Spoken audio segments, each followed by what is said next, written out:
Well, we're a few minutes past the hour, the top of the hour there, Mike. So we should probably get rolling here and honor people's time. Fantastic. All right. Well, hey guys, welcome to Enrichment, the Enrichment webinar here. What we titled earlier this week, Escape Survival Mode, and start winning with money.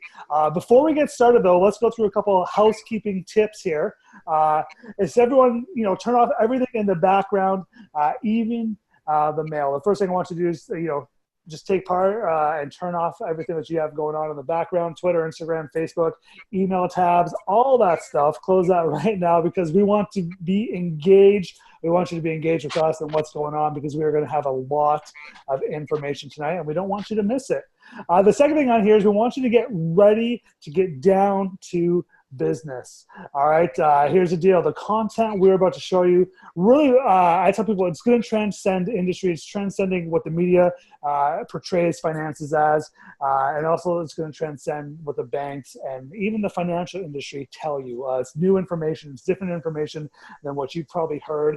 And I've got a couple stories that are probably going to pop into my head here.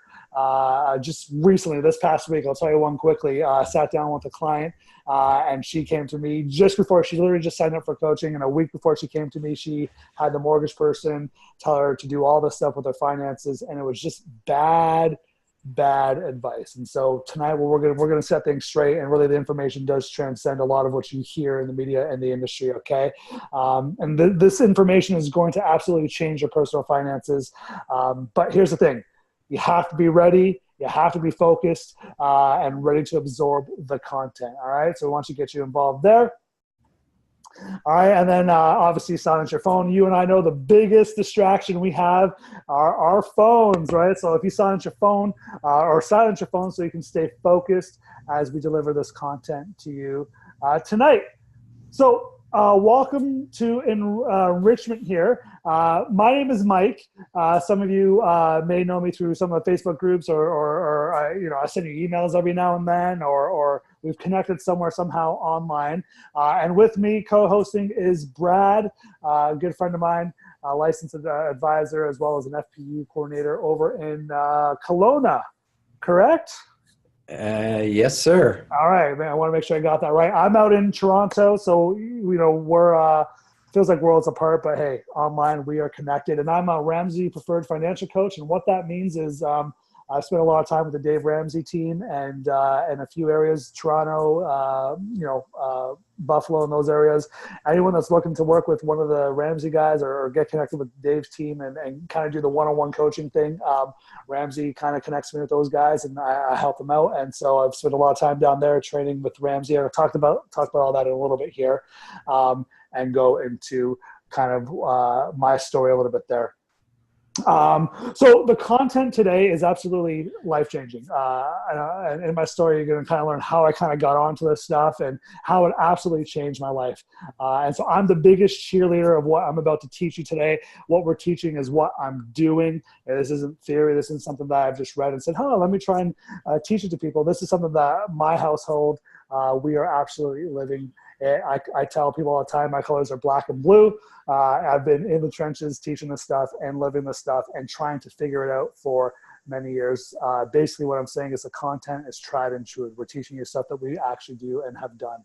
All right. Now this webinar is for you if you want 2019 to be your most productive and successful financial year. Okay, it is not uncommon for people to set goals, including myself. January 2019 just came around. I had goals and we were focused, and all of a sudden February comes around, and guess what?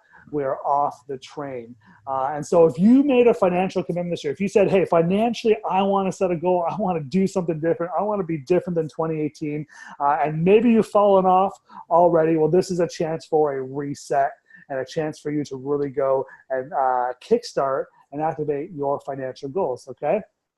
Also, if you want a strategic game plan for your finances, all right? If you want to get a game plan, if you're ready to get focused, if you're ready to be intentional, here's the truth. This stuff won't happen on purpose. I've never met a first-generation millionaire that's told me he did it by accident. All right. I've never met someone who's gotten out of debt, we're debt free and said, oh, well, it just happened. No, they've worked towards it. They were focused on it. They had goals towards it. And over time, when you have focused goals and you're intense about what you want to achieve, over time, you get to win and start to achieve those goals. All right. Also, if you're ready to win with money, beat debt for good, build wealth, and live your best financial life, this webinar is for you tonight. All right. And here's what we're going to learn tonight. Here's kind of the topics we're covering. If you've got the workbook, it's in there to follow along. But if you don't, this is what we're covering tonight. Okay. Why budgets don't work and how to implement what I call a cash flow plan. And I'm going to explain that in just a few minutes here. The second thing we're going to walk through is how to properly set financial goals and achieve them. It's one thing to set goals, but it's another thing to actually get about going after them and doing them. And so we're going to walk you through the best practices around doing that. Next thing is I want to walk into breaking the cycle of debt for good. It's not uncommon to pay off a bit of debt, and then what happens with a lot of Canadians and even North Americans is we pay off a little bit of debt and then we tend to walk a little bit further into debt. We pay off a little bit of debt and we kind of do this cycle, or I call this dance of paying off debt, going back into it, paying it off, going back to it. So we're going to show you how to break that cycle for good, and some little tricks and tips to help you really put down and get rid of those credit cards. Yes, even for Canadians. Okay. Number 4, why having the right kind of insurances is critical to success with money. And Brad's going to lead that part tonight. He's going to walk you through what type of insurances you should have and what part that plays with your finances. And the last thing we're going to cover tonight is really the keys to building inevitable wealth. Yes, we're going to answer the question, can you get 12%? Can you get 10%? We're going to walk through that and show you that, what the market has done and kind of, if you can and cannot do that. We're going to answer that for you later tonight. I don't want to answer that right now because I do know the answer, but we're going to walk you through that. As well as you might think it's about percentage. You might think it's about putting X amount of dollars in a month, but there's actually some other keys that, in my opinion, are bigger indicators on if you will build lasting wealth. And that's what we're going to walk through tonight. All right. Are you guys ready to get started? I want to hear you yell, yeah, we're ready to get started. Everyone's muted, so they're yelling. Yeah, good. Okay, so hey guys, let me start with my story here. This is me, Mike Croft, and I'm going to go back to 2008. All right, 2008, I was newly married. All right, here's an embarrassing picture of me and my beautiful wife, Steph. 2008, we were newly married. I was fresh out of school, just getting new to this adulting thing, if that's what you want to call it. And guess what was happening in 2008? The market crash. The only thing I knew about a market crash was called the dirty 30s. That's all I heard about. That's all I was taught. I had no idea what we were going through. I know there was a period of time where I watched gas prices go up about 30% overnight. I didn't stay there very long, but there was a lot of uncertainty. And I remember during that time, we decided in that uncertainty to go buy our first home. And I remember my real estate agent at the time saying, hey, we're going to get a good deal on this home. I said, oh, how are we going to do that? He says, we're just going to talk doom and gloom. The markets are the markets are crashing. We don't know what's going to happen. The U.S. was going down, and we weren't sure where Canada was going to fit in this whole thing. And so he just did doom and gloom, and we got the house for an awesome deal. Well, about 6 months later, I decided to sell the house. And so we sold our home.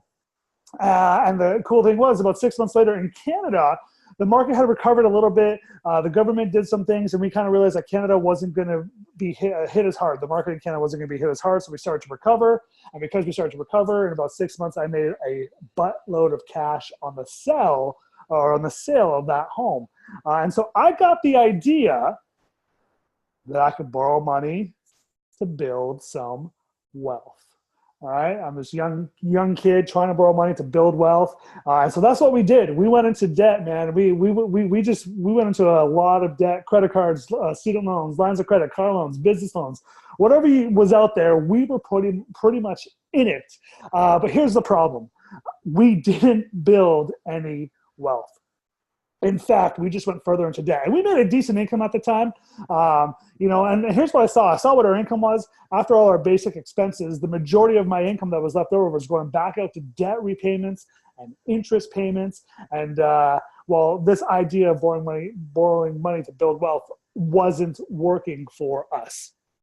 And so I decided to seek out some advice. Some advice from what I call the banksters. I got information from the mortgage person. I got information from the life insurance person, the investment person. I got information from the banks. And here's the problem. They were all conflicting advice.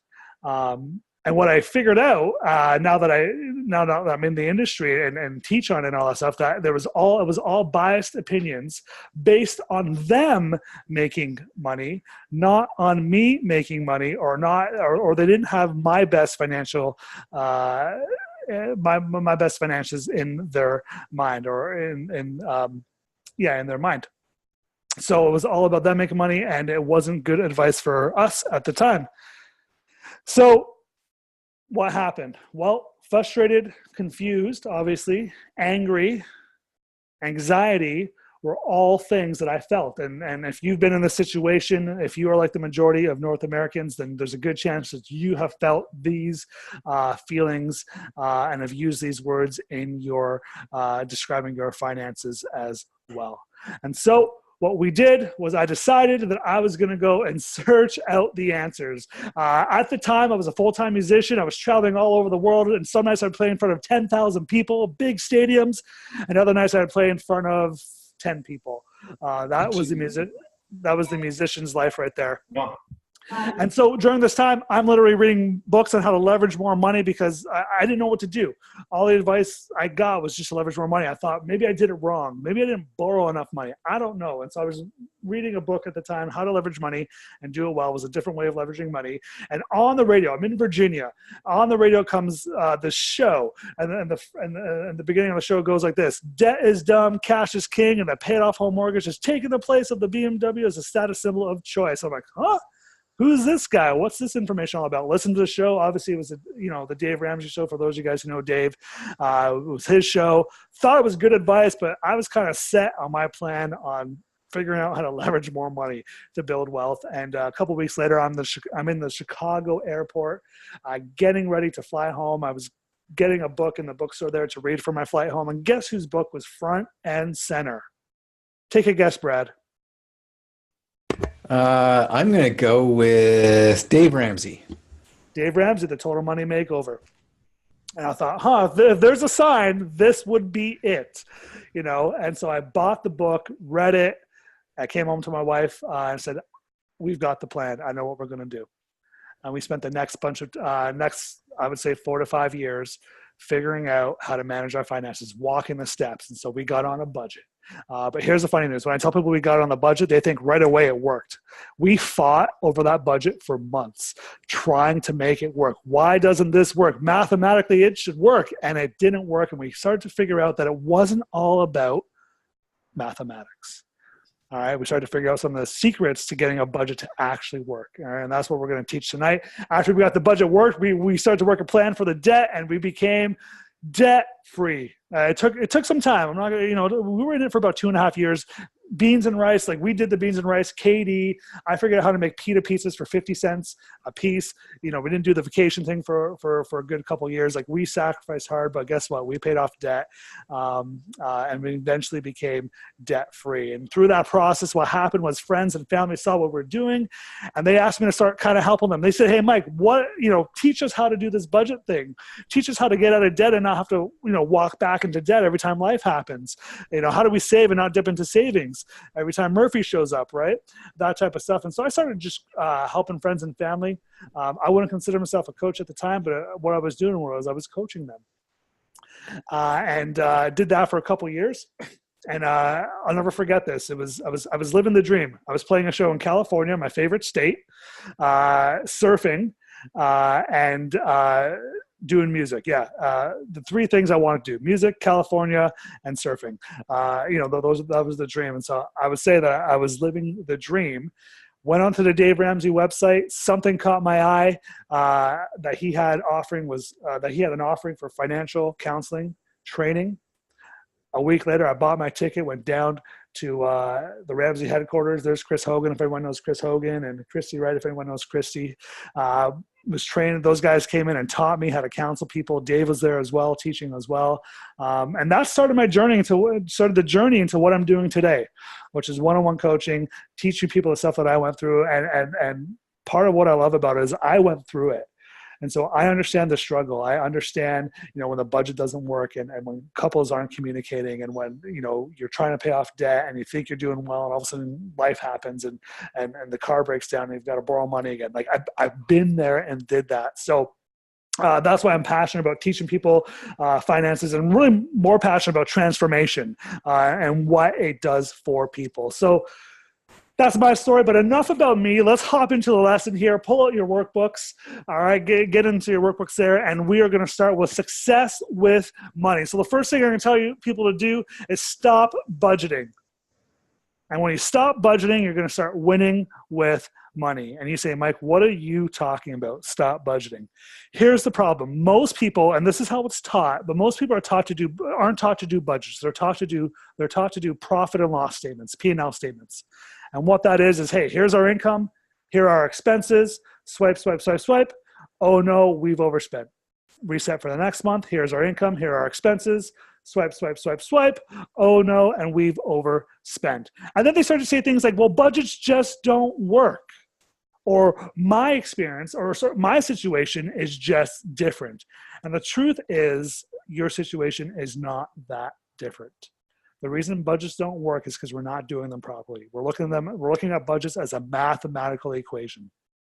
And mathematics are very small, play a very small part in what we do when it comes to budgeting. All right. The other part when it comes to budgeting is lifestyle, habits, and behavior. And that's the bigger part here. And we're going to walk through that in a sec. So I want to teach a process tonight called a cash flow plan.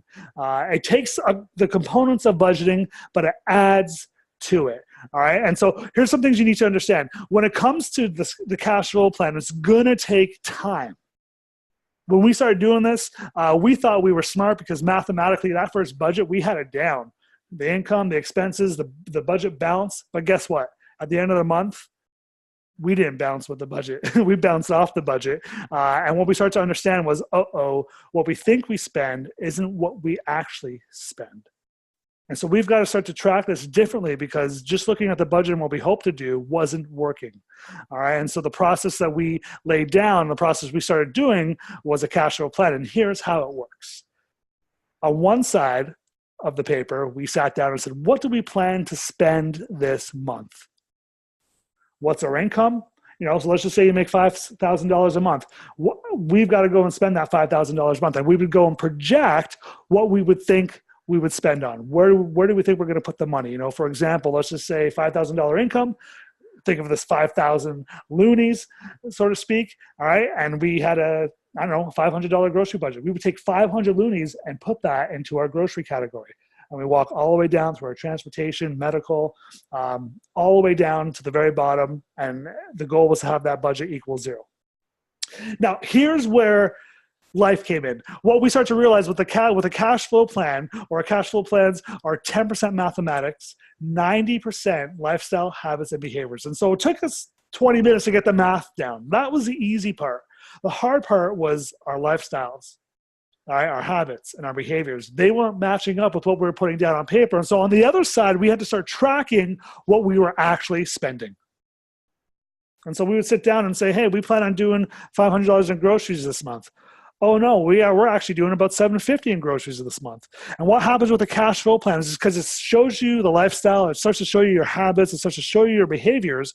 What happens with the cash flow plan is you can start to adjust that budget accordingly. And you start to get a real picture of what lifestyle really is versus what you think it is.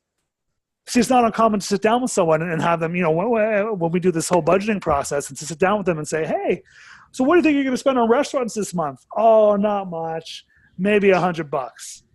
and then, oh, okay, sure, let's put that down. And all of a sudden you find, they've busted the budget, and, the restaurant budget or the restaurant category was actually $400. And like, oh, wow, we didn't know we did that. That's how the cash flow plan works. And that's why it's different than budgeting, because it's going to show you, again, I'm going to harp on this, lifestyle, habits, behaviors. We can all do the mathematics. My 5-year-old girls can go put a budget together. It's easy. That can be taught. The harder part and the bigger part of this equation is the lifestyle. And so that's why it's going to take a couple months to get this going, is because it's going to walk you through really your lifestyle. And it takes a couple months to figure out lifestyle. It takes a couple months to figure out, do I eat $350 a month in restaurants every month? Or was this just a busy month? Do I do $1,000 a month on groceries every month? Or was this just a different month? Right? That type of stuff. Also, what it teaches us is that every month is different. When you go, for example, if you are on payroll and you're paid biweekly, you got to understand you've got 2 weeks a year where you're paid 3 times a month, not twice a month. And a cash flow plan, doing it monthly, starts to project and show you those projections. All right, so the goal is to stop budgeting, okay? Stop budgeting, start winning with money, get on a cash flow plan, put down what you think you're going to spend, and then match it up with what you actually spend, and you'll start to see that cash flow plan work for you there. All right, so that's how we do the cash flow plan, and that's how you want to set that cash flow plan going forward. Now, Brad, can you do me a favor? What's the takeaway at the bottom there? The takeaway from the workbook, hopefully you've all got your workbooks open. If not, the workbook link is there. The action plan. Oh, hang on. Oh, the action plan is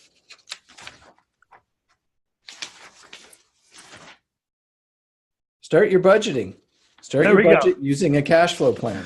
Start your budget using the cash flow plan, and we just pretty much showed you what that was. Budget, what you expect to spend. Actual is what you actually spend. And over time, it's going to start to match up, and you're going to start to get your money working for you. Okay. Now let's hop into setting some goals. Really, what happens when it comes to goal setting? Earl Nightingale, he's got a talk called The Strangest Secret. I absolutely love it. I've downloaded it. I won't go into the whole story tonight about Earl and my obsession with him, but he kind of gives the analogy that, he gave this analogy. If you get a ship and you put crew on it, you put a captain on it, and you give it a destination, 99.999% of the time, it's going to hit its destination. Now, there might be it might have to reroute, it might have to do some different things, turn around, go back, and find a different route, but it's going to hit its destination because it knows exactly where it's going. But if you take the same ship and you don't put any crew on it, no captain on it, don't give it a destination, you'll be lucky if it ever gets out of the harbor. And if it does, well, it's just going to be tossed around and eventually sink in the middle of the ocean. And that's how North Americans are living their financial lives. The majority of North Americans, as they don't have goals, or they have very, very vague goals. Yeah, I would love to be a millionaire one day, but they're not working towards it. Or I would love to be debt-free one day, but they don't have that debt-free date. If you don't have that debt-free date, you are not working the plan, in my opinion, to become debt-free, or you're just beginning and haven't gotten there yet. But really what we want to do is we want to have goals. And so the first thing I want to bring up to light here is, what stories are you telling yourself? When I walk through and talk with clients, a lot of times when we first meet, one of the first things that comes up when I ask them, how do they feel about their current situation? Anxiety is a word that tends to come up almost every single time. And I'll tell you this, anxiety, no one has anxiety about the past. Nobody has anxiety about the present moment. We always have anxiety about the future. And it's always about a negative outcome of a future result. And what happens a lot of times when you start to really dig into stuff, the anxiety is based off the stories you're telling yourself. You're telling yourself you're not going to make that sale. You're telling yourself you're not going to be able to go and do that thing that you want to do that now causes a negative result or a negative idea, which starts to bring in anxiety. Right? When it comes to our finances, a lot of times what's happening, especially if you're in the trenches and you're still trying to fight through this and you're like, budgeting's not working and maybe the creditors are calling and you're just being hit. The stories you can tell yourself can turn to negative stories and become anxiety. The feelings can become anxiety. what I try and do and what we want to do is we want to start telling ourselves the stories that are going to cause us to win. So for example, what I try and do with people is when they've got the anxiety, well, we try and start telling stories and outcomes that give them what I call a joyful anticipation. Right? And then when we have joyful anticipation, you start to tell yourself a different story about the future. Right? Ralph Waldo Emerson said it this way: a man is what he thinks about all day long.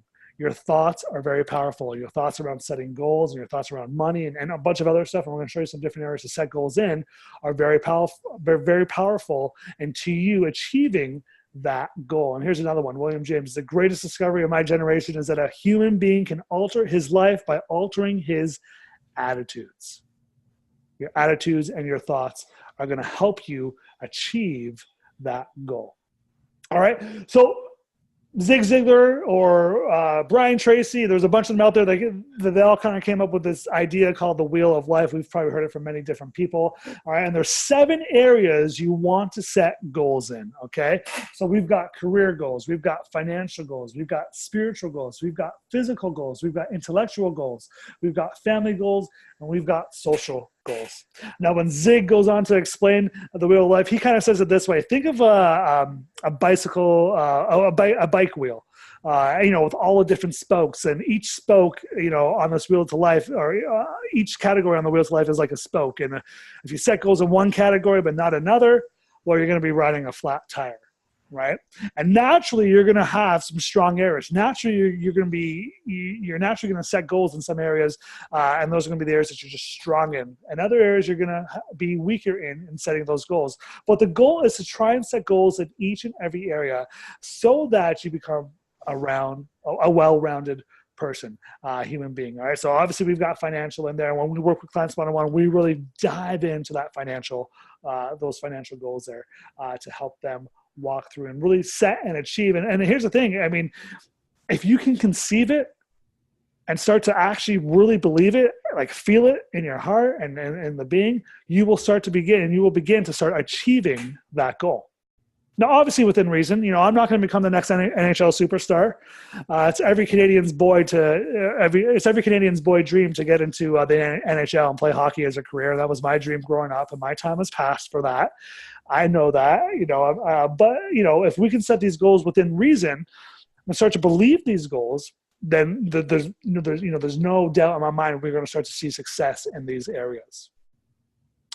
And what you want to understand when it comes to setting goals is goals aren't about achieving. They're about becoming the person who can achieve. All right. When I set my 2019 goals this year for my business, I sat down there, and some of these goals were hefty goals. I was like, who I am today, right now, January 1st, 2019, I'm not going to be able to achieve these goals. So what do I need to become, or who do I need to become? What do I need to read? What do I need to learn? What experiences do I need to have in order to be able to achieve this goal by December 31st, 2019? And that's part of the goal process there. It's not necessarily, it's not necessarily about trying to set that goal that you can achieve. It's about becoming the person who can achieve the goal that feels impossible when you first set the goal. Some people call it a BHAG, big, hairy, audacious goals, right? Things that that almost overwhelm you a little bit, things that you're going to have to stretch to kind of get there. Those are the type of goals we want to set, especially when it comes to finances, because I know we can get there. Now let me walk you through here how to specifically set goals. All right. So the first thing a goal needs to be is specific. So Brad, if I came to you and said, "Hey, I want to lose weight," is that a goal? No, that's not a goal, Mike. What if I came to you and said, "Hey, I want to lose 30 pounds"? That's getting closer. We're getting closer. We need a couple more things, right? Yeah. The next thing we need goals to be measurable. So if I came to you and said, "Hey, I want to lose 30 pounds over 3 months, 2.5 pounds a week." Are we on pace there? Are we starting to set that goal? That's a goal. Yeah. The next thing goals need to be is they need to be your goals. They can't be my goals for you. They can't be, someone else's, a friend's goal for you. They have to be your goals. Because let's be honest, if it's not your goal, when things get tough, you are just going to run the other direction. So you really have to be in tune with what your goals are and what you want to achieve, right? Obviously, they got to be time sensitive.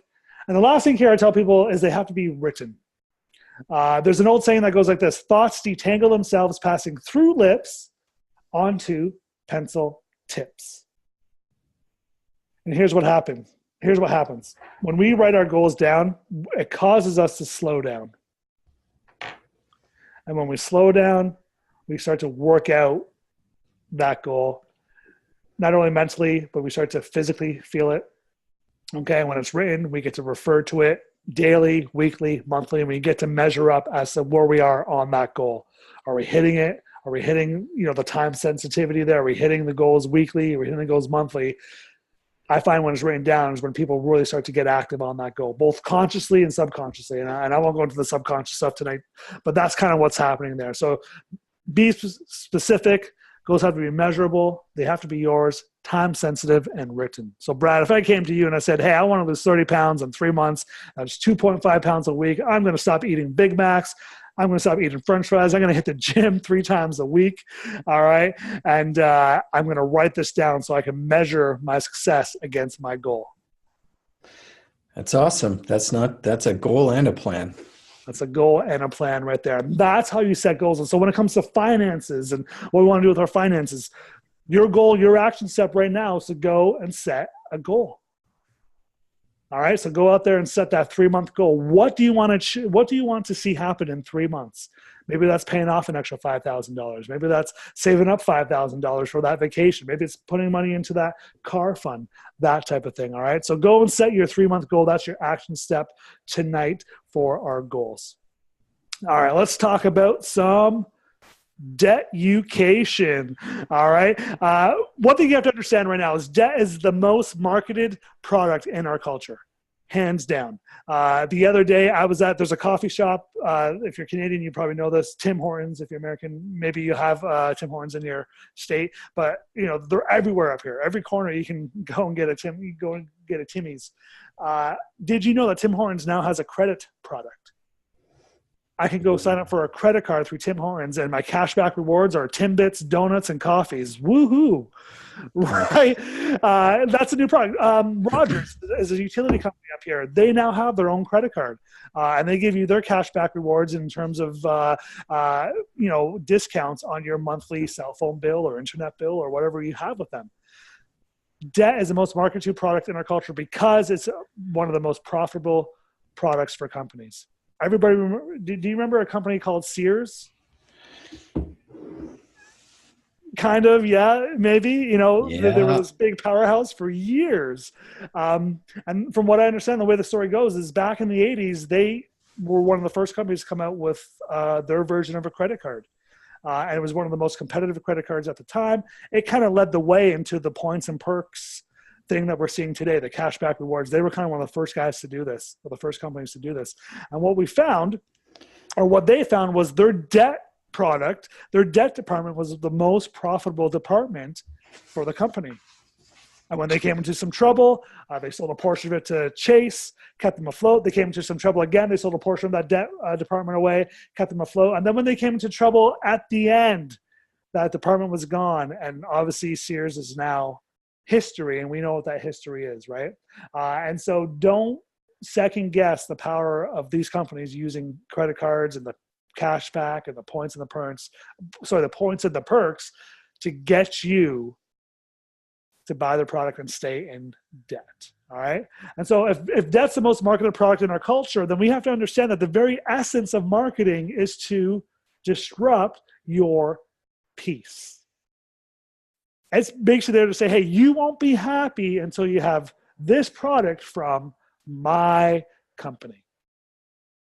All right. And so what happens is we've got a lot of people who don't have peace with their finances, who are trying to keep up with the Joneses, and they're willing to go into debt to do this. They're willing to swipe the credit card. See, what I figured out is no one gets a credit card and says, I'm going to go $20,000 into debt. No, I've never heard anyone say that yet. Most North Americans are $10, $20, even $30,000 in credit card debt. lines of credit, that type of stuff. And yeah, we're doing it for the points and perks. I get it. But here's the problem. You're not winning with the points and perks. The banks are winning at this game. And so the points and perks just don't stand up. If there's a ton of research out there. McDonald's did a study and they found that the average person who paid with credit over cash spent 35% more. This stuff is about habits, behaviors, and lifestyles, not the mathematics. And so banks know that you don't tend to go into debt. You know that you don't intend to go into debt, but they understand if you keep this stuff around long enough, if you've played this credit card stuff around long enough, that you will eventually have an emergency and go into debt, which means that debt is a product. All right, just like you walk into the Gap or whatever and buy a pair of jeans, and you're buying a product. When you walk into the bank and they upsell you on a credit card, or they upsell you on a line of credit, or whatever else they're going to try to upsell you on, it is a product for the banks. It is a product where they make a lot of money. So American Express spent approximately $295 million in measured media in the U.S. last year, and roughly about $167 million in the first half of 2018. This is according to Kantar Media. And measured media, what that is that's online, Facebook, social media, YouTube, that type of stuff. TV is what you would see when they talk about measured media. Newspapers as well. Probably, I don't know for sure, but I want you to show something. That's $334 million in marketing in 2018. Brad, let me ask you a question. Yo, what is 334 million is 10% of what? Oh, about 3.3 billion. Let me ask you this: 334 million is 5% of about what? Well, I guess that would be about double that, so 6.6 billion. All right, so most companies, their marketing budget is between 5 to 10%. 10% if you want to be aggressive in the market, 5% if you roughly want to just stay in the market. So you got to think about that. If it's 10% of their profit, 10% of the income they bring in. So what do we say, 3.3 to about 6.6 billion roughly? Yep. Is what you can estimate Amex profit to be in about 2028. Now, here's the funny thing. They're just a credit card company. They don't offer mortgages, car loans, investments, banking. They just sell credit cards, and they are a multi-billion-dollar company.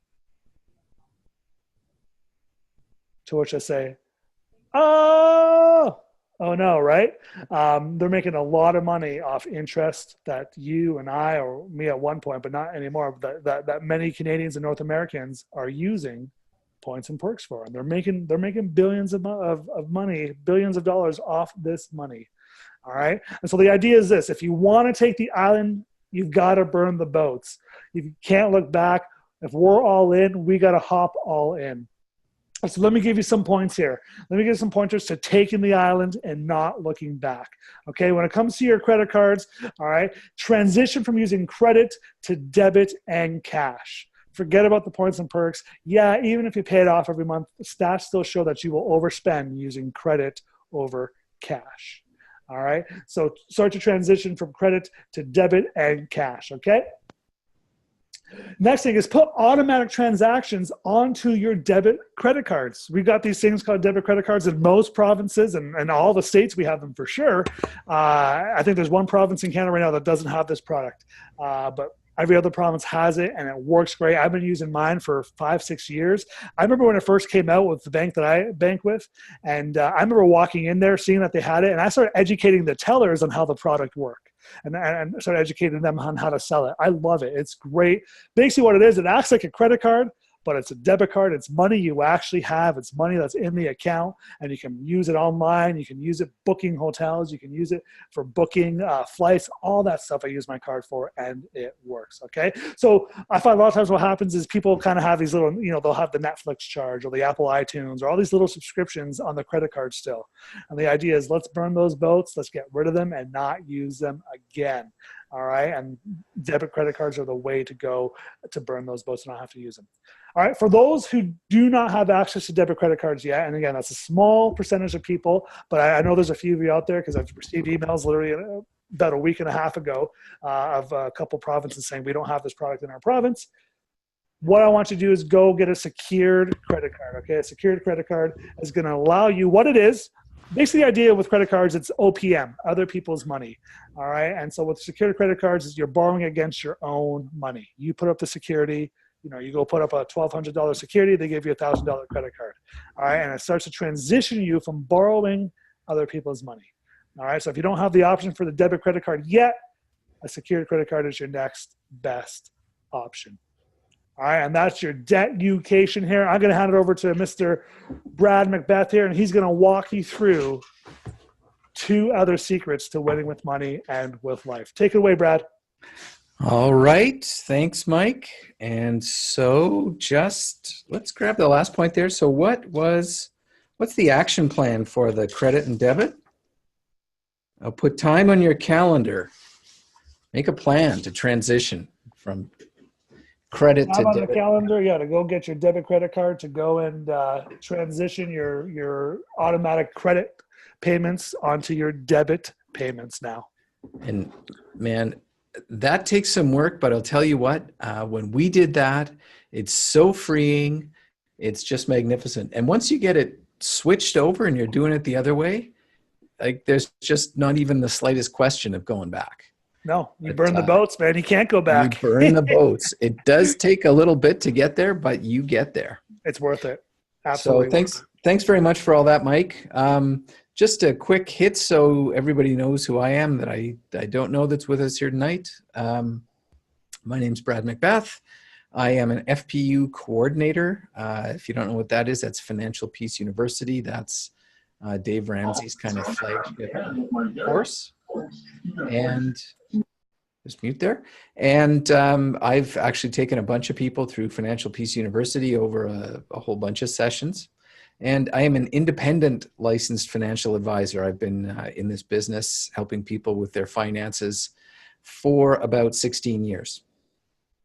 On top of that, I am an educator for the last 25 years. Adult education, teaching in all sorts of different contexts and venues. And, I have walked through this journey, this big transformation journey financially. I've had to do it twice in big ways. And what I mean by that is my wife and I did it for ourselves. That was one time, and that's where we put all these principles we're talking about tonight into action and transformed our lives with it. But then working as an independent advisor, I had to figure out what this meant for what I did working with clients, because all this stuff we're talking about tonight, this is not what the financial services industry teaches or wants their people that are doing financial planning or sales. They don't want them doing this stuff because that's not what makes them a boatload of money. So I then had to go and figure out how to become an advisor who taught people how to do these things and live life quite differently. And it's been a great transformation. And now, it used to take a lot of time to get a bunch of people into a room and connect with a bunch of people. Now with what we're doing here tonight, this kind of presentation, we're able to easily find the people out there who want to transform their lives. And so I'm just very thankful for all of that now. And it is so transformational. It brings such peace into your life. Congratulations to all of you for being on this journey here tonight. So I want to talk about financial security. Planning for financial security is like the anti-lock brakes and airbags for our finances. If you're old enough like me to remember a time when there were no anti-lock brakes or airbags or even seatbelts for that matter, a long time ago, you'll know what I'm talking about. And the thing about anti-lock brakes and airbags is that they're there to, one, prevent accidents, and two, reduce the damage that's caused by accidents. And we're going to take a little bit of a look at that. And we can't know what will happen, but we can be prepared for what happened. Stuff happens in life. There is just no way for us to anticipate everything that's going to come our way. But we can make preparations in our finances to be able to deal with whatever is going to come our way. And so financial security is what that's all about. So let's have a look at kind of a little bit of a state of the nation here. 50% of Canadians There was some massive surveys done just last year. This is really great information. 50% of Canadians are living paycheck to paycheck. 50% would have to borrow money from family, friends, or use credit cards to deal with even just a $1,000 emergency. They're $200 away from not being able to pay all their bills, and they have no financial plan of any kind. And so that's not a way to live. And so we want to look at 3 principles here on building our financial security. The first is to protect your cash. So Mike taught us about putting your cash flow plan together and getting out of debt permanently and setting some goals. Well, all that stuff is vulnerable to the things that kind of go bump in life financially. And so the first step is to protect your cash. And the way we do that is with an emergency fund. This is the anti-lock brakes of your financial plan. So if you're driving along and someone cuts you off in traffic or changes lanes in front of you in a way that they shouldn't, you can stomp on those brakes and jam them down to the floor and you're going to be okay. And there's no damage done to your car. Your emergency fund is like that. It's there to prevent you from having those minor accidents that can upset your finances. It's a hard stop. And when you use your emergency fund, you've got to go back and replenish it. But it doesn't have any kind of a long-term impact on your plan. And so what should an emergency fund look like? And bearing in mind that 50% of Canadians really don't have anything. Your emergency fund should be about 3 to 6 months of expense money. And so how do you determine whether it should be 3 or 6 or 5 or what have you? That's fairly situational. It depends on your circumstances. So for example, if you're a double income household and both people have solid employment types of jobs, well, you can probably go more with the 3 or 4 months. But if you're self-employed and you have a single income household, you've got a little more risk there financially, so you're probably going to want to tend more to the 5 or 6 months. But bear in mind, what we're talking about here is expense money. So it's not 3 to 6 months of your income, it's 3 to 6 months of your expenses. And what are your expenses? Well, if you have a financial emergency going on, like any emergency, you're going to just focus on the essentials. So if you've got some kind of financial upset going on, you're not going to go out and buy clothes this month, or you're not going to go out for dinner or go out to some entertainment thing or things like that. You're going to batten down the hatches and you're just going to focus on what's most key. And so that's what we mean by expense money. It's the essentials. It's the bills that have to be paid. Obviously we're going to eat, so we've got to have some food money in there, but maybe we cut back and we don't have to eat as extravagantly. Those kinds of things. So we want to figure out what our 3 to 6 months or what a month's expense money looks like. And then we want to have 3 to 6 months of that on hand. That is step 1. Now, bigger things happen in life, and we have to work to protect our lifestyle. We have to put plans in place, set those goals like Mike was talking about, and protect our lifestyle. We all have a way of life that we're carrying on. It's a standard of living. It's just the kind of ebb and flow of how life is going and an equilibrium that we've arrived at. But big and bad things can happen. I had a sad example last year. A dear friend of mine found out he had cancer and he was gone 5 months later. And he was 52 years old. It was shocking. And for families that experience that kind of a situation, unless you're already independently wealthy, that is going to really upset your finances. It's going to cause a potentially permanent change to your family's finances. So just as they're having to deal with some kind of devastating event in their life, their finances are falling apart as well. So we protect our lifestyle with life insurance. Life insurance is there to ensure that our family's way of life continues even under the most catastrophic circumstances. It's not there to as some kind of a lottery win or anything like that. It is there to make sure that if something happens to me, my family can carry on in the lifestyle that they've had without having that severe impact on their life. And so the third principle we want to follow here is we want to protect our income. Now, for most of us, our biggest asset is not what we think it is. Most people tend to think that the big asset in their life is their house, if they own a home. Maybe it's cars, or maybe it's jewelry, or some other types of possessions. But for almost everybody, our biggest asset, especially when we're pre-retirement, our biggest asset in life is not our house. It is our ability to earn an income. So, for example, if you're 35 years old and you're making $50,000, $60,000 a year, you are still going to have ahead of you several $1 million in income that's going to come your way before you reach age 65. So that's what you're ensuring when I say protect your income. And the way that we protect our income is with something called disability insurance. So these three things, your emergency fund, your lifestyle protection through life insurance, and your income, protecting your income through disability insurance, are the three key principal pillars to protecting your family's lifestyle. So, one of the questions we get a lot is, what kind of insurance should I have? People hear about all sorts of different types of insurance products, and they're uncertain what to do. And this is an area where we give a very simple answer, and that is term. You want term life insurance.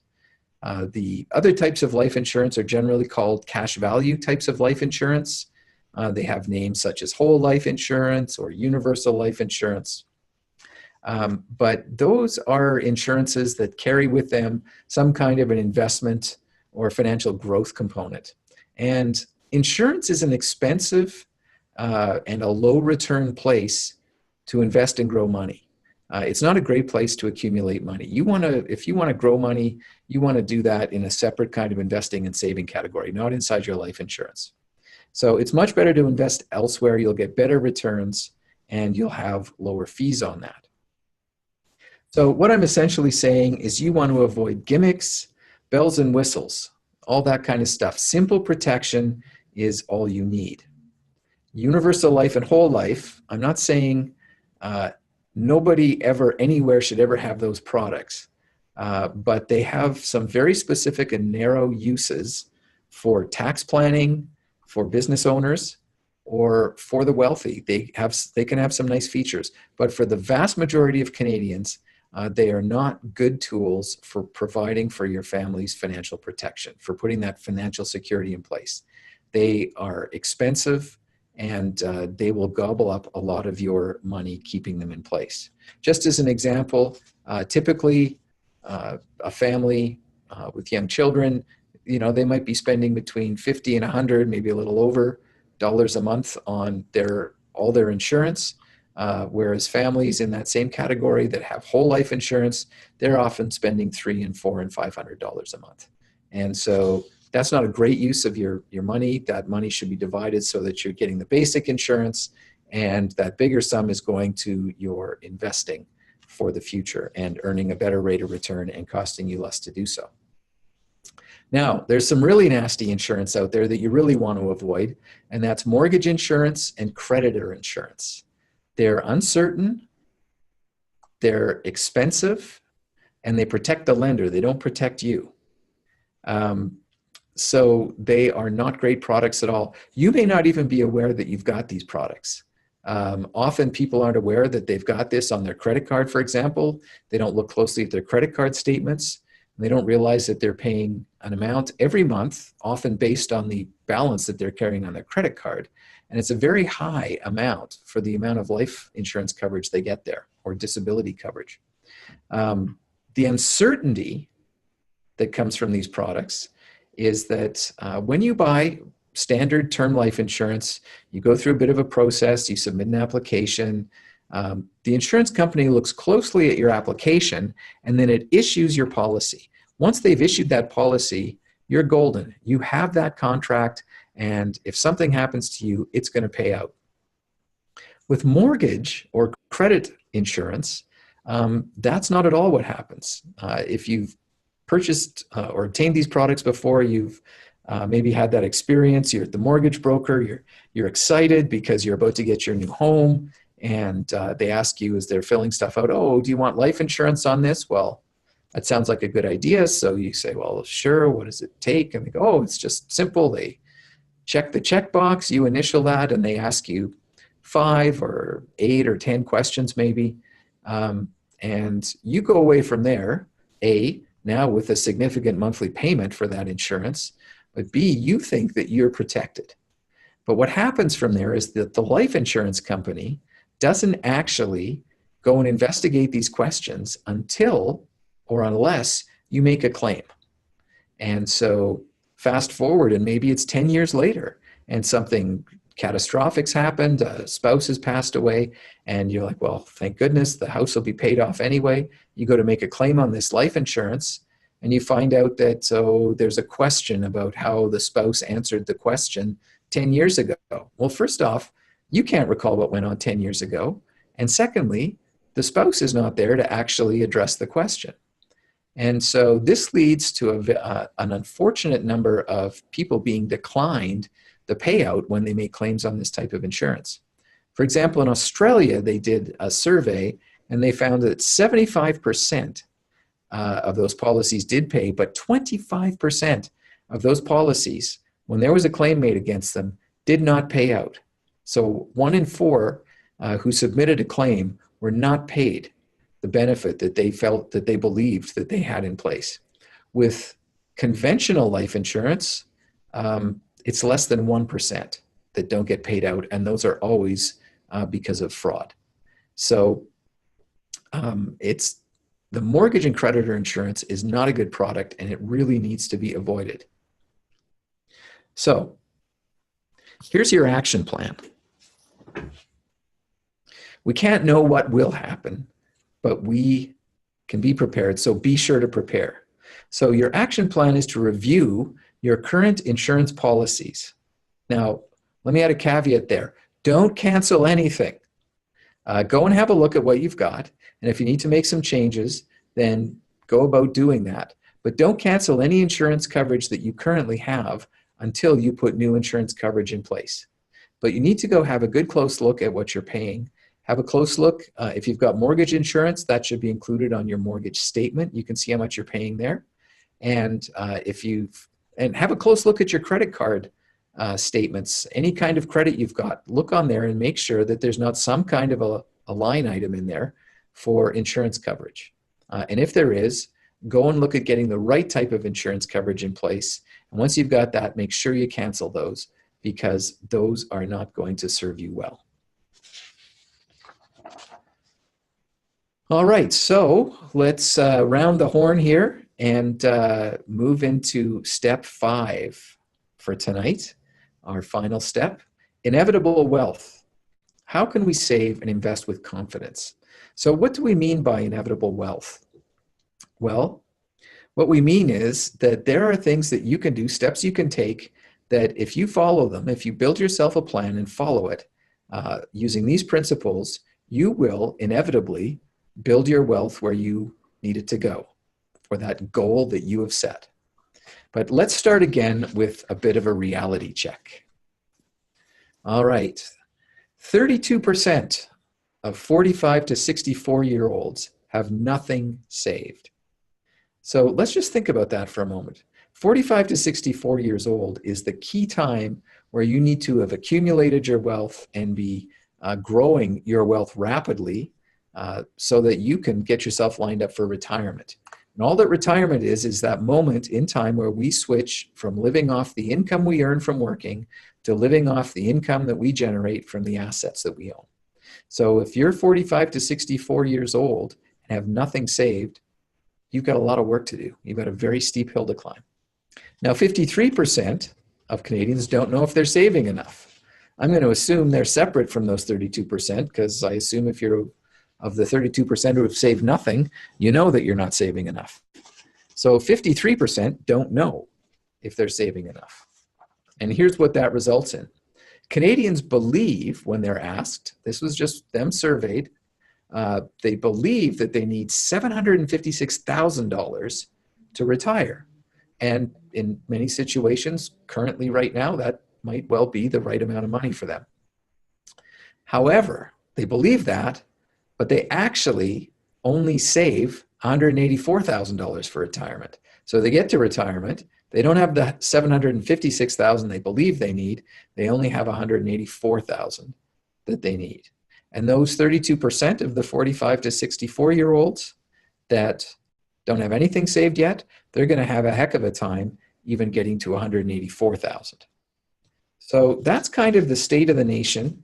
And the last one is that 43% of women nearing retirement don't have a plan.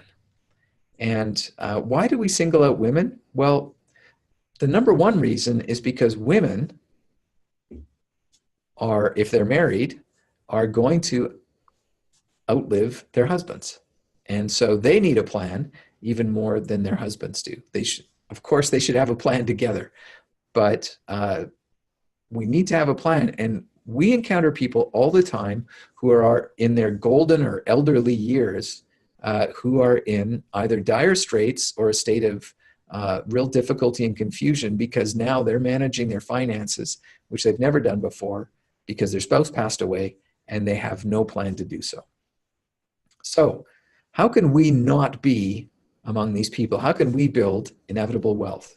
Well, just as Mike was saying earlier about cash flow and about debt and about setting goals, is that our behavior and habits are the surest path to success in all of this. So we need to be planned, we need to have a plan that we're following, and we need to be consistent. And you know, Canadians used to be pretty good at that in terms of savings, but now Canadians save less than 1% of their income. Less than 1%. So your behavior and habits are surest path to your success. So what are those behaviors and habits? Well, the first behavior is to get started. And the place to start is to save systematically. So just as with debt, in saving and investing, time can be your ally or it can be your enemy. So if you're waiting till you're 45 to start saving and investing, just as an example, if you're 45 and just starting, you're going to have to save 3 times as much money than if you had started when you were age 25. So that's why getting started is essential. The second principle is to invest simply. So what do I mean by that?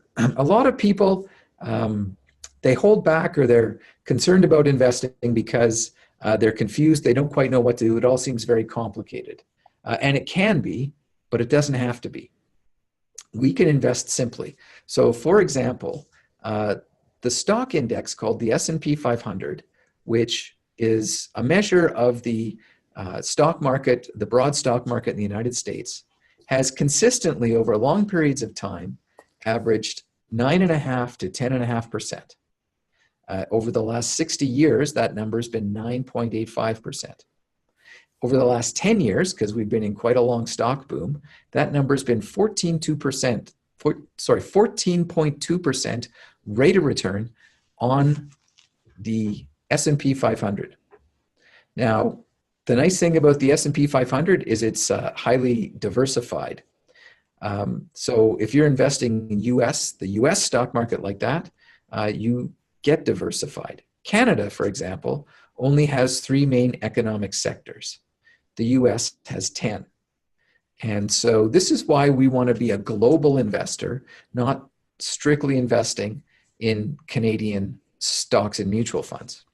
So we want to be diversified. That's an underlying principle, but it's easy to do now. We can do it simply. And we're going to talk about that a little bit more in just a second. So the third step that we want to follow is we want to have a plan and we want to review that plan. We want to follow that plan. Research shows that people who follow a financial plan do 300 to 450% better than those who don't. So it's absolutely critical to have a plan. And there is just all sorts of research that supports that. Now, we know that the stock market rises 4 out of 5 years, and it shrinks in 1 out of 5 years. Now, that doesn't happen in 5-year cycles, unfortunately. It's not neat and tidy like that. So, for example, we've been in a consistently rising stock market for the last 10 years. We're on a real tear. And there's lots of ups and downs. But because of that, we know that some time is going to come, not too long from now, when there's probably going to be a market downturn. And so the question is, how do we address that? Well, the way we address that is by having a plan and not by reacting to what goes on all around us. So inevitable wealth is built by saving systematically, investing simply, and having a plan and reviewing that plan. So what do we mean by investing simply? It means don't try to pick winners. So, for example, a lot of people, so much of the talk around investing is always about what's the rate of return on this stock or this fund or that kind of thing. Well, here's what I can tell you. If you save the right amount of money, and as a baseline, let's call that 15%, if you're saving 15% of your money and you got the long-term rate of return that the S&P 500 has returned, that is 9.85%, you would have saved far more than enough money to ensure that you were set up fine in retirement, provided you had started early enough. So when we're looking at investing, don't get bogged down and confused by trying to pick winners. What's the right mutual fund? What's the wrong mutual fund? All that stuff. There are simplified ways to do this. You can use index investing for one, but if you want to look at picking actively managed mutual funds, we're going to take a quick look at some of the results that you can get from that as well, because there's a lot of people have questions about that. So here's an example right here. This is since 1954. This is the return that has happened on the Templeton Growth Fund, probably the most well-known mutual fund in the world. And so you can't see the fine print there, but essentially, if you had simply put $10,000 in the Templeton Growth Fund in 1954 when that fund first opened, and yes, $10,000 was a quite significant amount of money then, but if you had put $10,000 in that fund in 1954 and just left it, never touched it, that would now be worth about $11.1 million. So $10,000 to $11.1 million. This is what we mean when we talk about inevitable wealth. It's following tried and true principles, making wise choices, and letting the market do the work for you. So if you like actively managed funds, here's one example of an actively managed fund. If instead you're going to go with the index investing, well, this is what the S&P 500 has done over a long period of time from 1950 to 2016. This is what your 9.85% rate of return looks like over a long period of time. So one other thing I want to touch on, because it's such a hot topic right now, is fees. People are kind of obsessed right now with fees on investments, and it's partly a good thing. There's behaviors that are being compelled to change in the investment industry and reporting that's going on. And yes, fees do matter, but they're not the most important thing, and it's not the right question to ask. The right question to ask is, am I getting value for my money? So what kind of fees am I paying when I'm investing? That's easily found out if you ask the question of wherever you're getting your investments. And then you ask yourself, well, am I getting value for that money? And so here's how you go about answering that question. Do you need assistance and support in making a plan and putting a plan into action and following the plan? Or are you comfortable as a do-it-yourselfer doing it on your own? We live in a time where it's easier than ever to do it on your own, but it does require quite a bit of self-education upfront to make good decisions and understand those decisions. And you have to focus on it going forward. So, for example, if it's January 2009 and the stock market has crashed badly and it's been horrible for the last 6 to 10 months, there's been big losses, they're continuing to mount up. You might have lost 30% of your investment already. Do you sell? Well, I can tell you it was a very scary time. And it's easy to answer the question in retrospect. It's easy to answer the question in theory. But when your investments have dropped from 150,000 to 100,000, you start asking yourself, should I be selling? And if you have a wise advisor that you're working with, they're going to help you answer those questions and get you through those periods. The answer to that question was, if you stayed in the market, it not only all came back within the next 6 months, it now began the biggest tear, the biggest growth, stock market growth in history that we've been in for the last 10 years. But nobody knew that in January 2009. So that's why focusing on fees is not the right question. It's value for money and what do I need? And am I getting what I'm paying for in doing this? All right, so we've looked at your behavior and habits are the surest path to success. So we want to be systematic, we want to be simple, we want to be a planner and review. And it's really important that you take ownership of your financial future. You can't just set it and forget it. You can't hand it over to an advisor. And it's not that you can't trust them, it's that they can't run your life for you. You have to take ownership. You need to always understand what's going on and what you're doing. Use them for wise counsel. Use them to help you build plans and work numbers if you need that kind of assistance. But you need to be the person who fully understands and owns what's going on in your finances for your financial future. And you need to be the one who understands and follows your plan. Having a written plan is the surest path to the right behaviors and habits. And it's when you write those plans that you answer questions about RSPs and TFSAs and all that stuff.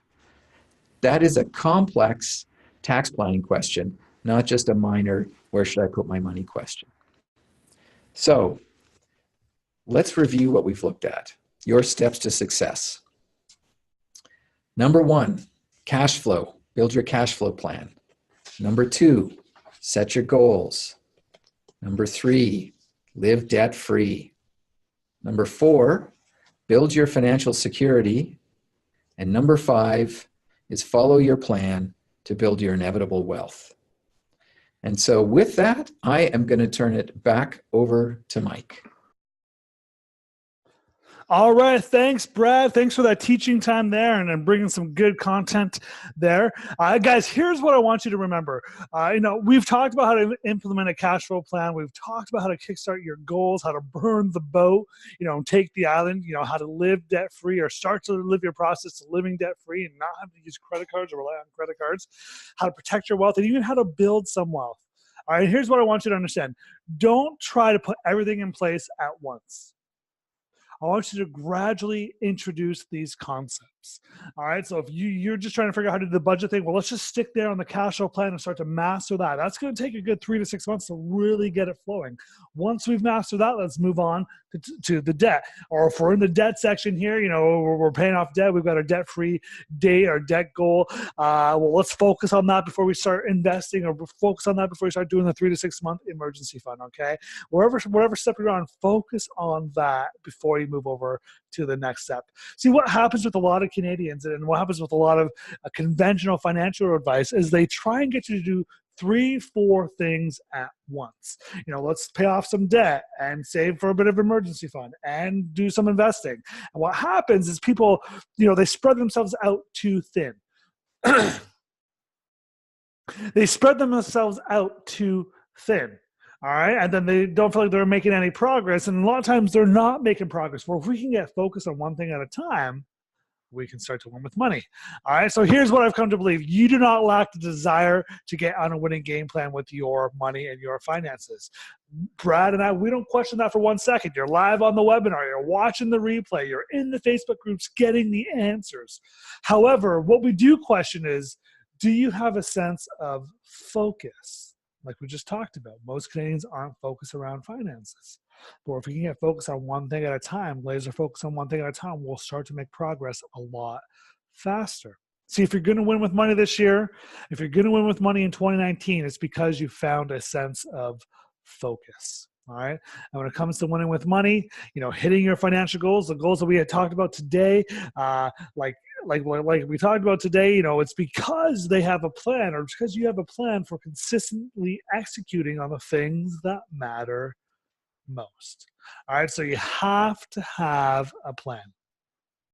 And honestly, that's why Brad and I created Enrichment, because we want to help you get on a winning game plan with your money.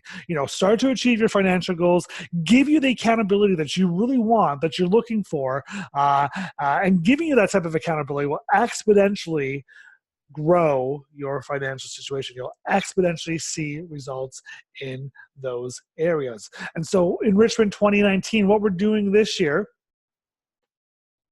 is we're hopping on to Enrichment 2019 here. And here's what it is. An easy to implement game plan is what Enrichment 2019 is. The financial world has tried it feels like they've tried their hardest to complicate things. If they can complicate them enough, they get you to buy, right? Well, that's not how finances work. We're not doing these $10 words. We're walking through simple concepts that are life-changing, that are going to actually help you with your finances and help you start to gain some freedom and gain some knowledge around your financial situation. Life-changing content. How do I know? Because this is the content I started to learn 10 years ago, and it's absolutely changed my life and my marriage. All right, as well as it's Canadian content. We're not talking about 401ks, IRAs, 529s, nothing like that. We're doing RSPs, TFSAs, okay, RESPs, RDSPs. If it's Canadian, we're talking about it, okay? We keep it simple, we keep it practical, and we keep it Canadian. Hey, all right. So Canadian content. And why does that matter? Because most, or I should say, the majority of financial courses out there are American content, or British or UK content. We haven't found a comprehensive financial course that is Canadian content, teaching Canadians how to win with money. And that's what Enrichment is. That's what Enrichment is. It's a comprehensive course teaching Canadians how to win with money. So what is Enrichment? Enrichment? Well, it's the online class that teaches you to implement a monthly budget, dump debt for good, set and achieve financial goals, save for the future, and build wealth. All right, so if you're looking to do these things, if you're looking to get on a budget, start winning with money there, if you're looking to achieve some financial goals, beat debt for good, learn the difference between good and bad insurances and what you should have in your life and implement, and if you're looking to start building wealth, well, Enrichment 2019 is for you. All right. And so what do you get with Enrichment 2019? Here's what it is. It's a 6 weeks. It's a 6-week live video class. And so Brad and I will be on Zoom like this, teaching our core concepts around money. And we're going to do this for 6 weeks. Okay. Lesson 1, cash flow planning. Now, we kind of dove into that a little bit tonight. And in 10 minutes, I can't really dive deep into this stuff. If I'm teaching on cash flow planning, we'll spend a good hour on this. And if you're the type of person that, maybe you are doing the budget every month, and you find that there's half the month where you're kind of in the red, then the other half of the month you're in the black. Well, that's because that happens because most people are or heavy in one part of the month and light in the other part of the month. And so we're going to introduce a concept called money mapping. Right, to really help you get the ebb and flow of the month together, so that you do not go in the red. You can kind of get rid of that. You can get rid of that overdraft protection that you're paying for every month. Again, we're burning the boats, right? We burn the boats, we take the island. All right, that's the type of thing here that we're talking about. Lesson number 2, the road to success. This is our goal setting lesson where we're going to teach you how to set goals. But not only are we going to teach you how to set goals, we're going to actually get you to set goals, and that's where the accountability comes in with Enrichment. We're actually going to do this together. We're going to get on there and actually set a goal for our finances. Debt-ucation. Well, let's just be honest. We talked about this earlier. Debt is the most marketed product in our culture, hands down. These companies spend millions upon millions upon millions upon millions of dollars studying your habits, your behaviors, all right, and your lifestyle. They know what makes you tick. In some cases, I would almost argue that they know you better than you know yourself. All right. And so what happens is we've got to walk through this and understand that there is I'm not a conspiracy person. All right. But there's a system out there designed to keep you enslaved. for the rest of your life, because if they can keep you enslaved into debt, it means that they continue to make their billions upon billions of dollars. All right. So what we're going to walk through is limiting beliefs, and I'm going to give you some liberating truths around debt and money. The multi-billion-dollar marketing machine that is designed to keep you in debt. We just walk through that, keep you in debt and enslaved for the rest of your life. Yeah, we're going to walk through and really pull the curtains back on that. I'm also going to explain why debt consolidation, mortgage restructures, and debt restructures loans don't work. If you've been around for a while, then you've probably been pressured, or if you have debt, you've probably been pressured to consolidate your debt, to restructure your debt into a mortgage, or to do some sort of debt restructuring / debt repayment plan. They don't work for the majority of Canadians. About 90% of Canadians go back into debt, and there's a few reasons why, and we're going to, again, dive into that. All right. And then secrets to securing a mortgage without having to fool with credit cards every month. I find it so funny that we live in an industry where, you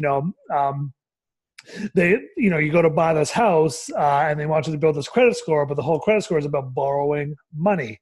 It's not an indication of you building wealth. I could have $1 million in my bank account and a 0 credit score, and they're going to, deny me a mortgage, or at least a lender mortgage. And I could go buy that house with cash, right? Like, it's just a backward system that doesn't work. Yeah, Canadians are getting trapped in this all the time. And so we're going to show you how to burn those boats, get rid of those credit cards, and how to build that credit score without having to borrow other people's money. Okay. Security, that's our life insurance lesson. I'll tell you a quick story here. I have a client. I took them through my security, my life insurance lesson a couple sessions ago. They were paying $12,000 a year for life insurance, and they were underinsured. They didn't have enough. So what we did is I connected them with a good financial advisor, a good insurance broker, who went out. Not only did we get them the right amount of coverage, we cut their payments in half. All right. Instead of paying $12,000, they're paying about $6,000 a year, but they've got 10 times more coverage. This lesson alone can save you a ton of money and help you get the right insurances in place so you avoid the gimmicks that are out there and the tricks that are out there. I can't tell you. I sat down with a guy the other day who tried to pull the wool over my eyes with insurance, trying to get me to buy something that he just repackaged and renamed. And so there's a lot of gimmicks and traps out there, and we're going to walk through and expose all that stuff and really show you how to get on the right plan. All right. And then we're going to do 2 lessons on inevitable wealth. You say, Mike, why 2 lessons? Well, here's the truth. For the majority of us, the goal is to be debt-free, right? And when I work with clients, I want them out in 24 months or less. But let's just say, it does take you a little bit longer. Let's just say it takes you 5 years, okay? Even if it takes you 5 years to become debt-free and build that nest egg, right? You got to think about this. That's a small portion of your life compared to the rest of your life. The rest of your life, you're going to be using the inevitable wealth principles that we're teaching. And so we really want to deep dive into this and give you strategies if you're in your 20s, your 30s, 40s, 50s, even 60s, strategies you can use to build inevitable wealth and build your nest egg. So we're going to do a deep dive, and we're taking 2 sessions to do that. Anyone that comes through and gets the early bird ticket is going to get an all-access membership site where we're going to upload all the teachings. We're going to upload the Facebook Lives. We're going to upload all the resources and workbooks where you can go and download that and get a limited access to that with your early bird ticket, so that when we're done in 6 weeks, you can go back, rewatch videos, rewatch content, rewatch questions that were asked and how they were answered, and continue to stay motivated to win with money. All right, live Q&As, Facebook Live. So what we're going to do, this is a new thing we're doing this year outside of our regular weekly teaching, which is going to happen on Thursday nights. We're going to pick a night where we're going to hop on, Brian and I will hop on Facebook Live, answer your questions, as well as do some extra content, extra teaching above and beyond what's in the course already. We're going to go through and do these live and you'll get access to that through our small Facebook group. We'll do all the teachings in there. So once you sign up, you get signed into our Facebook group, and we can start to activate that, as well as workbook and resources you're going to have access to. Here's the thing. Winning with money doesn't happen overnight. That's why we've built this program, and that's why we want you to jumpstart your financial journey with us. So that's what you're going to get. I want to tell you a quick story here about Russell Wilson. He's a quarterback for the Seattle Seahawks. And when Russell was growing up, whenever he came across a problem, adversity, his father, or a challenge, his father would say to him, "Why not you?" So when Russell wanted to play Little League, his father said, "Russell, why not you?" And Russell wanted to play both in high school. He wanted to play both football and baseball. His father said to him, "Russell, why not you?" When Russell wanted to become an NFL quarterback and his coach and teammate told him he was just too small to play in the NFL, his father said, "Russell, why not you?" Well, Russell ended up becoming a quarterback in the NFL. However, he wasn't a first-round draft pick. He wasn't even a second-round draft pick. Russell Wilson was a third-round draft pick to the Seattle Seahawks. And during this time, they had just signed a big multi-million-dollar contract with Matt Flynn. And so they weren't going to give no third-round draft pick Russell Wilson a lot of money or even much of an opportunity. However, when it came to training camp, Russell was reminded of his father's words that he heard so much growing up. "Russell, why not you?" Well, Russell ended up beating out Matt Flynn to become the starting quarterback for the Seattle Seahawks. In year one, he led them deep into the playoffs. Year two, he led them to the Super Bowl, and they won. And then year three, he led them back to the Super Bowl, and they lost by one play. Just 3 years as a rookie player, he had already won the Super Bowl and been to two Super Bowl games. And when he was asked later on how he overcame adversity and challenges, he said it was simple. "I had an accountability partner. That was my dad." All right. It said that with accountability, you'll go further, you'll get to your results faster, and you'll have lasting results. But you want to be careful who you have for accountability. See, MC Hammer had accountability. It was called an entourage. Well, MC Hammer ended up going bankrupt and broke. All right. And so with the right accountability, you can hit those goals and get there faster, which is why we've created Enrichment 2019. The 6 weeks online videos that we're teaching live. Brad and I are going to teach this content live. All right. The Facebook Lives where we're answering specific questions, as well as doing extra content, extra teaching, as well as the all access member site that you get access to watch the replays, all the videos, the content, as well as the workbooks. And so to come through Enrichment 19, it's a $79 ticket. However, if you sign up today or before, we should say Monday, April 8th, we'll do the early bird for $59. Anyone who comes and gets the early bird gets unlimited access, lifetime access to the all access membership site. If you don't get the early bird, then you'll have access to the membership site through the duration of the enrichment course, which will be about 6 weeks, 6 to 8 weeks. We'll give you access to that course and then reset for the next group of people that come in. So if you're interested in learning more, if you think accountability would help, if you're looking to get some more content, as well as get on a financial game plan and really get focused, that's what enrichment does for you. It's going to get you focused on the plan that you need to be on. Head over to moneycoachmike.com/enrichment course. That's www.moneycoachmike.com/enrichment course. All right. And what happens is it's going to start on Thursday, April 11th at 8 p.m. Eastern, 5 p.m. Pacific, where we're going to hop into lesson number 1 there. And then we're going to figure out a time outside of Thursdays to do our Facebook Lives and our extra teaching. All right. So if you're interested, www.moneycoachmike.com/enrichment courses, where you can find out more information as well as sign up for your course.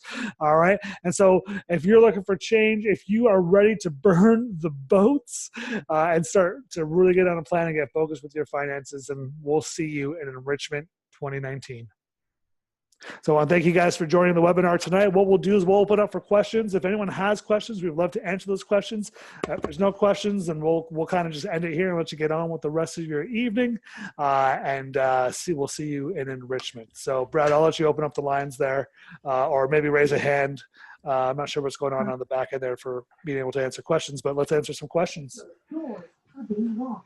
Yeah, if you've got questions, feel free to shout them out if you've got a microphone, or type them there in the chat box. Let's do the chat box. All right. Just so I don't have 25 people yelling at once. Sure. Or the TV. All right. Yeah, if you have any questions, feel free to type those up in the chat box. There, we'd be happy to answer those questions for you guys. Walk through that on the content, or any other questions you guys have. Yeah, we've got one question here, which is how does the guarantee work? So the guarantee works like this: if you come through and we haven't absolutely changed, if you haven't found value in what you have coming through the course, we'll give you your money back. Yeah, that's simple as that. That's I believe this stuff is really going to work in your life. And so if you come through and you're like, man, this sucked, which I don't think it's going to at all, but if that happens, I'll be happy to refund your money. All right.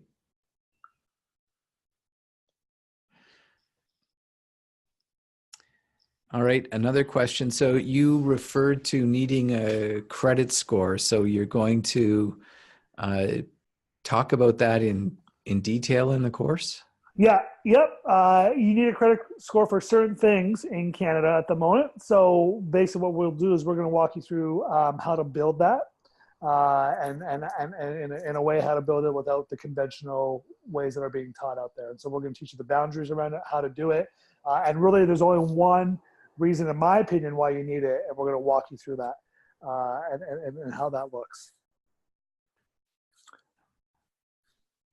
And then also on top of the credit score thing, this will probably be a Facebook Live that we do.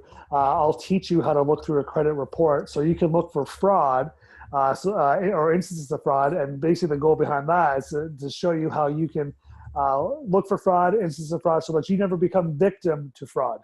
And we're going to walk you through that. That'll be a Facebook Live for sure that we'll do that in. That'll be one of the topics, and maybe that'll be tied up with our debt lesson that walks through the credit score and all that fun stuff.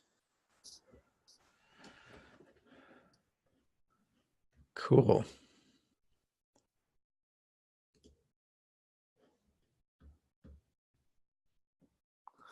All right. Any other questions?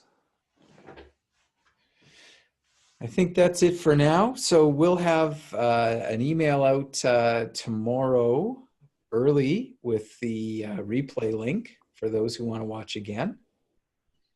And Mike, any parting words? Hey, I'm looking forward to seeing everybody inside Enrichment. Definitely go check out moneycoachmike.com/enrichment course to find out more. There's more content there about walking through what enrichment is and what it looks like for you. And if you have any questions, there's a click ask question button right on the side there. That'll go directly to my email, and I'll answer that question for you and get you back in there. And so what we have is we've got the early bird $59 right now as the early bird, and that's probably what we're going to do is we're going to probably run that early bird into the weekend, maybe Monday, but we'll let everybody know in an email when that's going to get canceled or when that's going to go up to the next price. Also, we're going to shut down enrollment next Wednesday night at 8 p.m. So if you haven't signed up by then Enrichment 2019 is closed for the next couple months, and we'll reopen it back in the fall when we do the course again. But that's it. That's all. So hey, I hope you guys got a lot of value tonight. You got the workbooks, go through them. We definitely poured a ton of information at you guys, and so start to work through that. And obviously, Enrichment will just dive deep dive into all that even more in detail, and some more lessons on top of that as well. So we actually have one or two more questions here. All right, let's do it.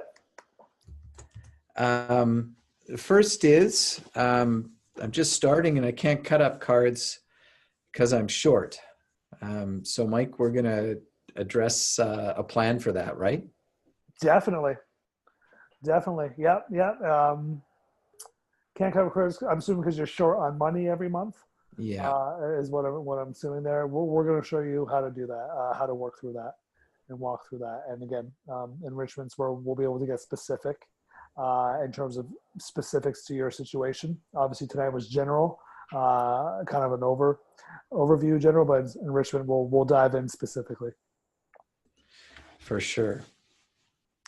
So we can walk you through that.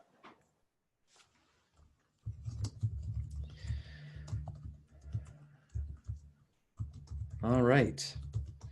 Well, is that it? That's it. Awesome. Well, guys, thanks for joining us today. Thanks for coming on. We appreciate you being here, and we look forward to seeing you in Enrichment. I'm going to be like Pharaoh and let God's people go. Yeah. Excellent. And you can expect a lot of bad jokes like this in enrichment. So that's just part of who I am. Really bad jokes. All right. Thanks, everyone. Have a great evening. Thanks very much, Mike. All right. We'll talk to you soon, Brad. Thank you. You bet. Bye bye.